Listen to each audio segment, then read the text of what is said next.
Hello, 8th grade history students. It is remote learning day number 31. And what you guys are going to do today is you're going to watch the second part of notes on no end in sight. So kind of a little bit of what's happening kind of 1863 or so.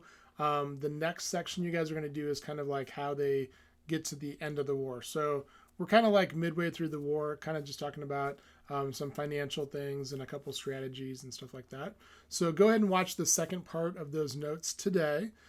Tomorrow on Wednesday, you guys will have a choice of either watching CNN 10 or 30 minutes of reading. You don't have to turn in anything for either of those, but those would be my suggested items. And then I'm also going to do an optional Zoom call for anybody, and we're going to do that at 10 a.m. Okay, so I'll have all the details and the links and all that kind of stuff on Google Classroom tomorrow.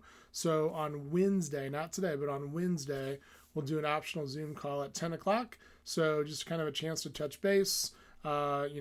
People get on there. You can kind of maybe talk to your friends or just see what the class is doing. It's available for all 3 history classes. So whoever wants to show up, show up. I think maybe we had like 5 people or so, last week.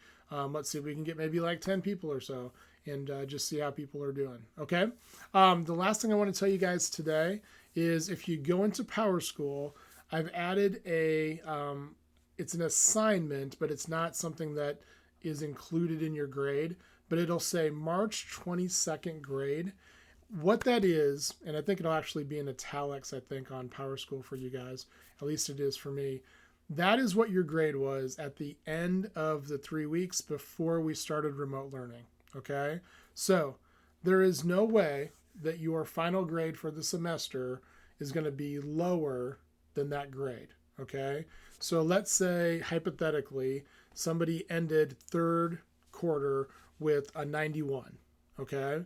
So they got a 91, and then maybe they've been doing assignments as we've been doing stuff in remote learning. Maybe their grade now is currently like a 94. Okay?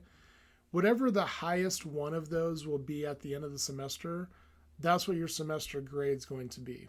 All right? So you're already locked into at least what you had. Your grade's not going to go down.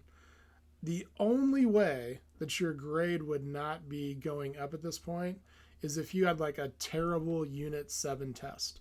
And I looked at the numbers today, and I think out of like all of my U.S. history students, I think that right now there's like 1 or 2 students that have like a slightly lower grade by like a point or so. And that's because they just didn't do very well in that Unit 7 test. So if you're turning stuff in, your grade's obviously going to be going up. Whatever your higher grade is, that's what your final grade is going to be for your semester. So if you're not doing an assignment at this point, I am not penalizing you for it. But if you do it, then you actually are getting more points for it, if that makes sense. So like last week, I had you guys make a model of a Civil War ironclad, okay? If you did that, you got 50 out of 50 points added to your grade, 50 out of 50 points, all right? If you didn't do it, then that just did not count as an assignment. So it's not helping you, okay? It's also not hurting you, but it's also not helping you when it potentially could. So I hope that makes sense. I put it in there so you guys can kind of go back and say like, gosh, I wonder what I had on March 22nd, so that I can at least tell, I'm not going to get lower than that. You can go and you can look at that grade. Okay, so hopefully that makes sense. If you guys don't get that or you got a question about it, let me know. But basically the only thing you can be doing at this point by turning stuff in is improving your grade. You're not going to be lowering your grade in this remote learning time. Okay? All right, guys, have a great Tuesday. Hopefully, I think the sun's going to come out a little bit more today. We actually lost power for probably 10 seconds today, and then our power clicked back on, but we got pretty windy, pretty rainy around here in these parts, in my parts of Liberty today. So, all right, guys, have a great Tuesday, and we'll see you tomorrow. Peace out. Thanks.